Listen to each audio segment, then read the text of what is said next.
TipTut. Hello everybody and welcome back to TipTut and welcome to Intro to Adobe XD, episode 2 now, episode 2. Last episode we created our header and our new artboard and talked about editing and resizing elements. Today we're going to get into the nitty gritty of creating this sort of analytics overview options here. You can see on our previous wireframe some of the things that we're going to look at creating, like so, and we're going to look at linking that as well back to our other artboards, but that's probably going to be the episode after this one. So enough talking, let's dive right in. Go back to our design here, and we're going to start creating our first block. So you can see here that our blocks of content sort of reach edge to edge of the screen. And if I bring in our guidelines that we talked about last episode, you can see where the text and stuff would align to the inside of those margins. Okay, so let's get going on that. First thing you need to do is grab your rectangle tool and draw yourself a box. I'm going to remove the border for this one because I don't really want any borders. And I'm going to start looking to align this. You can see with Adobe XD, it does give you quite a good aligning system based on pixels and things like that. And it can snap to your different areas that you'd like. For this one though, we just wanted to go edge to edge, so that's fine. Most of the rules that you're going to want to observe are to do with equal increments. You can see that the gap here between the top and the first item is the same gap between items further down the page. But we'll talk a little bit more about that later. Let's start off for now with just roughly 20 pixels, or let's do 10. 10 pixel gap, that's plenty. I'm going to drag this out to give myself a bit of room. And we're going to start looking at creating this pie chart here. Okay, so you can see that each one of these blocks in my wireframe has a header and then some content on a shaded background. This header isn't going to be grey in our final product. It's probably going to be the same as this gradient here. Now I could just copy and paste this element like so, but that's not going to teach you guys how to do it. So what I'm going to do is grab another rectangle. This time I'm going to click and drag like so. And what I can do if I'm happy with the size here is I can start to use this as a guide to create my next block. Uniformity is key. So I'm going to create this rectangle at the same size as the others, like so. And then when I move this back to this artboard, I know that that's the same header size as this. If I remove the border and go to the fill option, you can see that we have a choice for solid color or a linear gradient. If I go to linear gradient, I can select each individual point of that gradient, and I have a pre-selection of swatches down here. All I did was to create these was to grab a color and hit this plus button like so. I can choose this color for the light side of my gradient and this color for the dark. And then it's just a case, just like Illustrator and Photoshop, of grabbing the endpoints of your gradients and maneuvering them into position like so. Okay. Now, what I'm going to do, because I want this to be absolutely uniform, is I'm going to take my elements from over here instead. So what I can do is I can grab Analytics Overview. I can grab my background portion of this white bar. So if I ungroup these, I can grab this, I can grab this, and I can grab my first little stripe.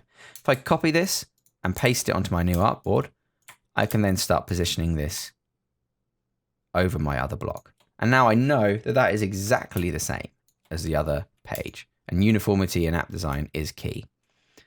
So let's move this down a little bit. And for now, what I'm going to do is just hide these layout grids because I know that my grid is there and I know that I can work to the edges of these lines and still be inside of my grid. So what we're going to do is talk about the training divide here. So I need to go to training divide as the title, like so. And I probably need a bit more breathing room for this one. Let's grab our circle tool, and holding shift, we can draw a perfect circle. And for this shape, I'm just going to choose some of my app colors so that I know that it's still in uniform. I'm going to remove the border, and for the fill, I'm going to choose my light green. I'm going to then copy this, paste it in place with Control V, and I'm instead going to remove the fill on this one and go to my border. Okay, this is important. I'm going to grab this darker color for my border, and I'm going to increase the width of this until I get something that I want, that I'm happy with in terms of thickness. Okay, like so. What I'm going to do then is I can start making masks and things for these shapes so that they create this kind of circle, this hollow circle. I think 30 is pretty good for now. So I'm just going to shift that off to the side. Okay. What I'm going to do in the meantime is create another circle here, like so. I'm just going to position it in the middle of this circle, and holding Alt and Shift, I'm going to drag that up until it meets our stroke. If I then position this over here like so and remove our border, that's going to create our base circle for our training divide. If we position this over the top of it, we can then start at looking to, excuse me, I seem to have messed that up a little bit. There we go. We can start looking to cut a portion of this out to represent the actual divide. Okay, and that's very easy to do. We're just going to draw a shape over the top of this one. If I move that completely off of our artboard, we should be able to get a center point of this circle. And I'm just going to choose an arbitrary section here. I'm going to go over like so, something like that. And what I'm going to do is make a mask out of this so that this section remains visible.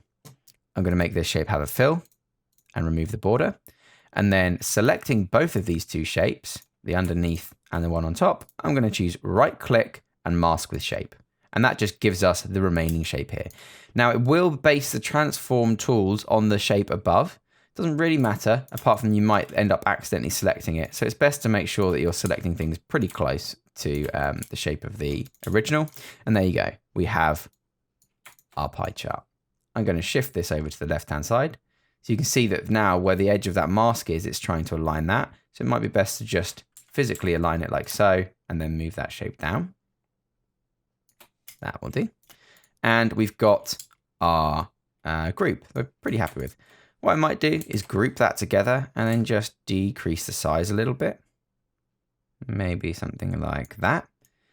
And maybe we could bring this in to the inside of that layout grid. So we could do something like so, and we can make it halfway between that grid and this one. So you could start it from over here if you wanted to, or you could position the edge of this circle in halfway between this grid. Just gives us a little bit more breathing room, like so.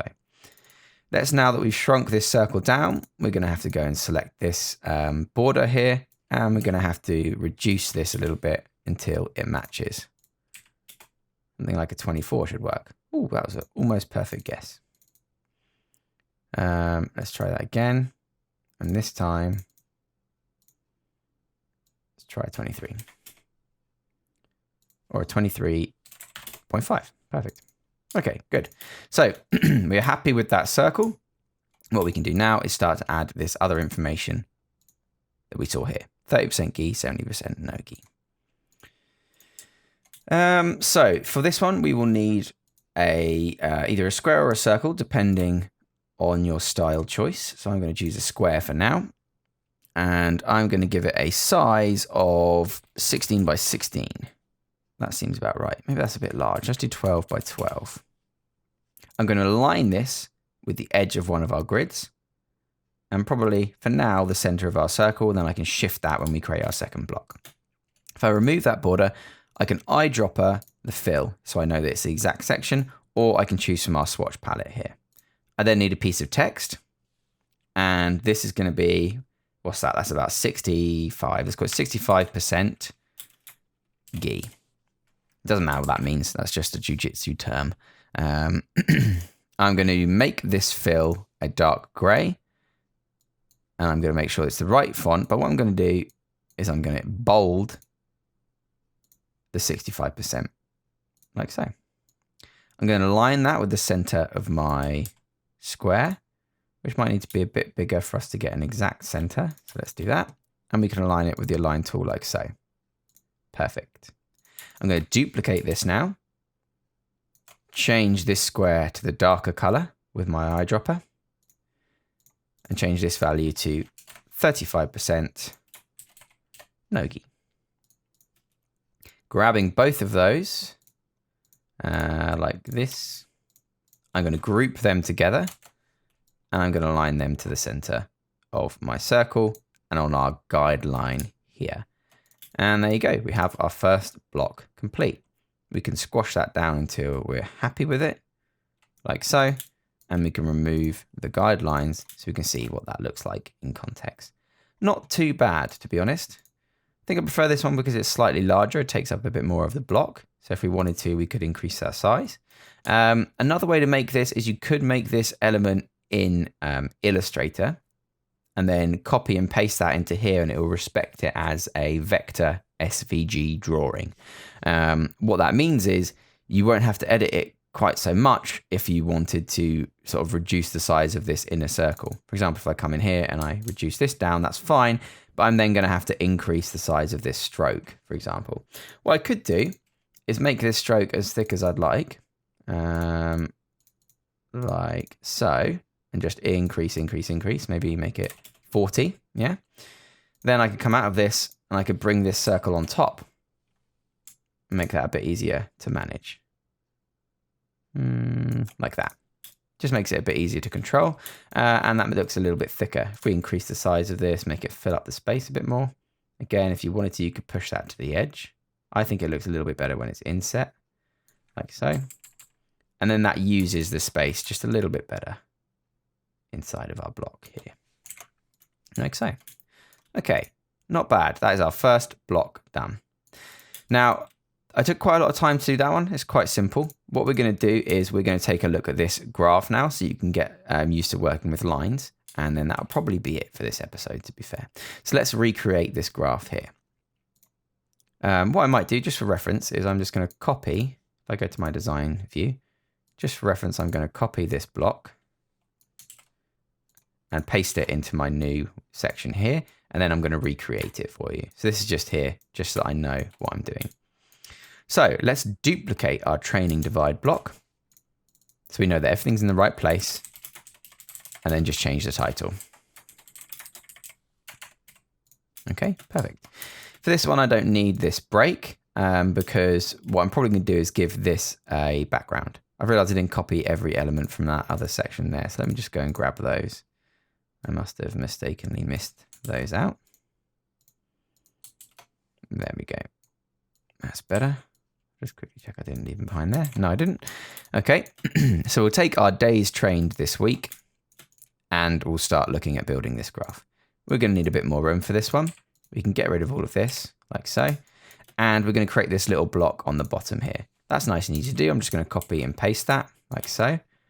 And you can see that I've already done it for this analytics overview section here. So what might be easier to do is just to grab the elements we've already made, paste them into place here, and position them on the bottom of our block, like so. Obviously, this doesn't work, but what we can do is then use our text, make sure it aligns with the rest of our options here,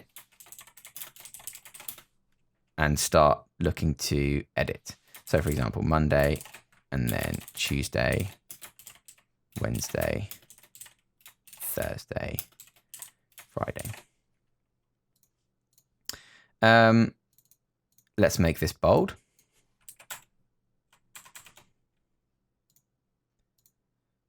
And what we can do is change the colors. So let's just start copying this information.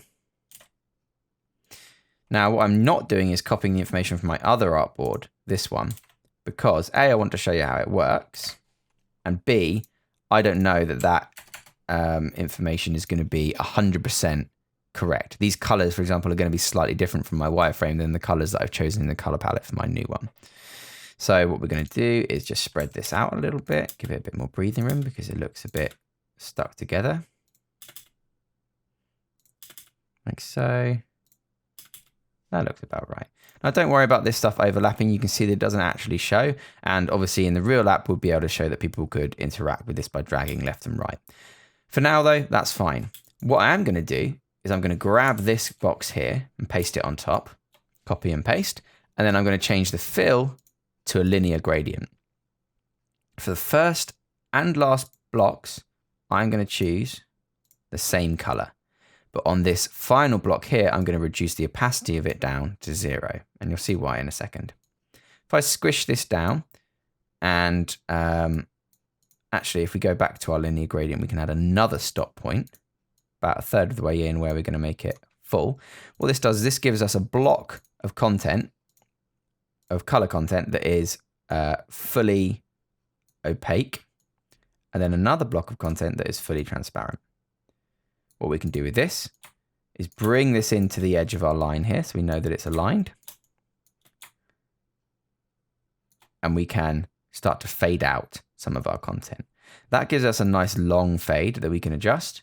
And then what we can do is copy and paste this again and bring that to the edge like so. And that gives us a nice fade out that we can use at the edge of our artboard.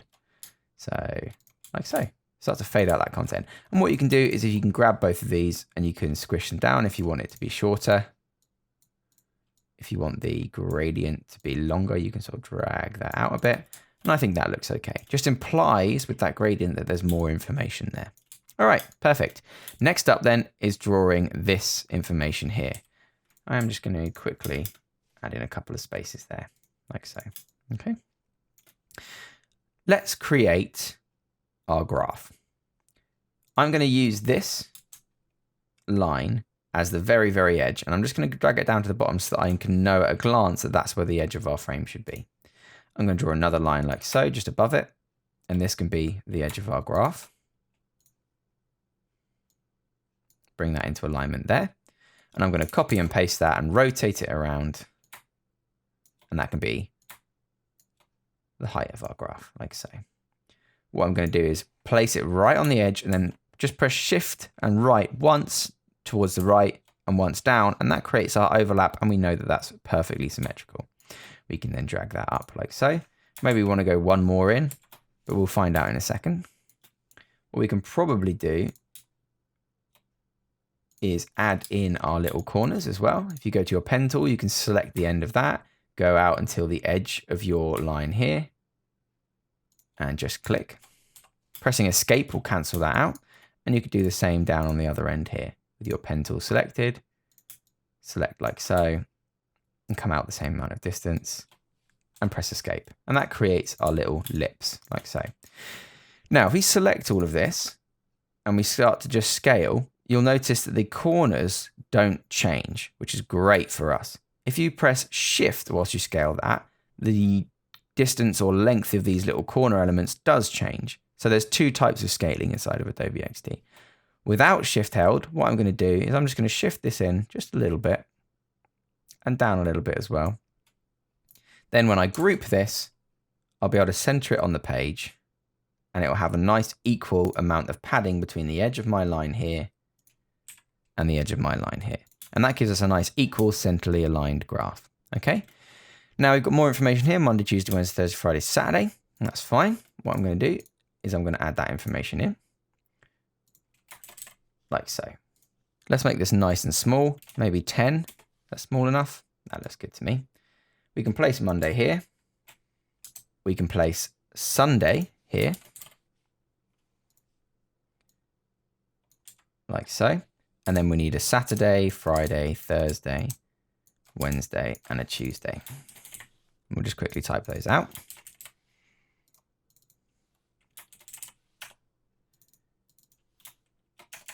Oops.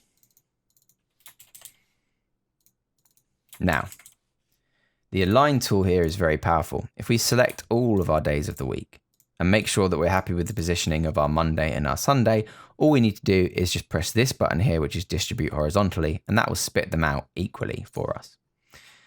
Now, all we need to do is draw another little line here that starts at the same height and goes up to the same height.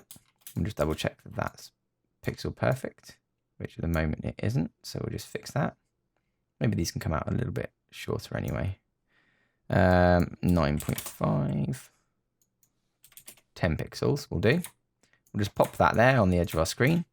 And knowing that we need one on Tuesday and one on Saturday, we can then create a Friday, Thursday, and a Wednesday and do the same thing.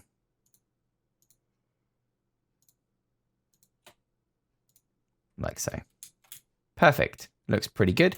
All we need now is some training hours from 0 to 5. So we'll just grab these and we'll go 0 and we'll say 5. And we can position them here and here, making sure that they are aligned together, like so. You can see this has started to overlap our edges a little bit, so you can select all of this and just bring it in. And because of Adobe XD's really, really powerful scaling options, it's going to keep the maintenance of these aspect ratios and gaps and lengths of these little toggles here, which is fantastic. Okay, let's quickly create our little line graph then. We'll need one more piece of text that says training in hours, and we'll just rotate that around. He says simply, let's group it so that we can rotate it. Like so. And just pop that so that the edge of it aligns with the edge of our artwork, like so. Now all we need to do is make up some figures. So I'm going to grab my pen tool and I'm going to start clicking. We're going to say Monday, they trained a few hours. Tuesday, trained a few. Wednesday, Thursday, Friday, Saturday, Sunday. Again, not overly precise with the points there, because what we can do is with our pen tool, we can come in and select those points and align them via our snapping points here to the different days. Like so. Not bad. Okay. Happy with that, but I don't want the color to be the same. I want it to be a bit lighter. So I'm going to go here and I'm going to choose my border color that is lighter.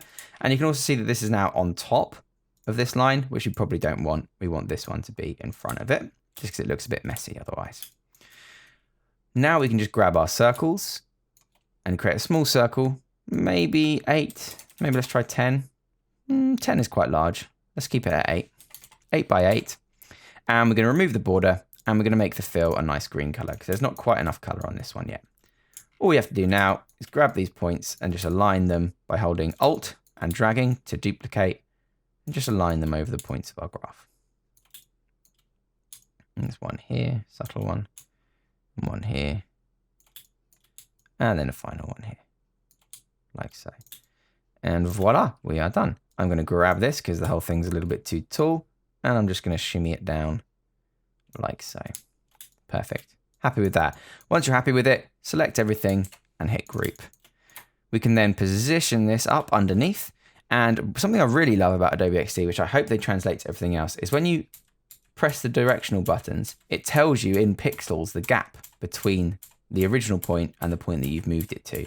So I know that I can just push that and it's exactly 10 pixel gap, which is great for me. Yeah. So I can grab all of these and I can make it touch this one like so. And I can go 1, 2, 3, 4, 5, 6, 7, 8, 9, 10. And I know that it's there. Like, that's incredible. I absolutely love it. Okay, great. I think we'll call that one a day. And next time what we'll do is we'll go through and look at prototyping these and linking it all together. I'm not going to go through and show you how to create the rest of this stuff because it should be pretty obvious by now. This is the same as the other graph. This is the same as the pie chart. And this one is just some rectangles with some text. So you should be able to figure that stuff out by yourself. What we're going to do next time is talk about prototyping. So thank you very much for watching, everybody. I hope you enjoyed this tutorial, and I'll see you on next time, episode 3, the final episode of Intro to Adobe XD. Remember to subscribe for more tips, tricks, and tutorials. Thanks for watching.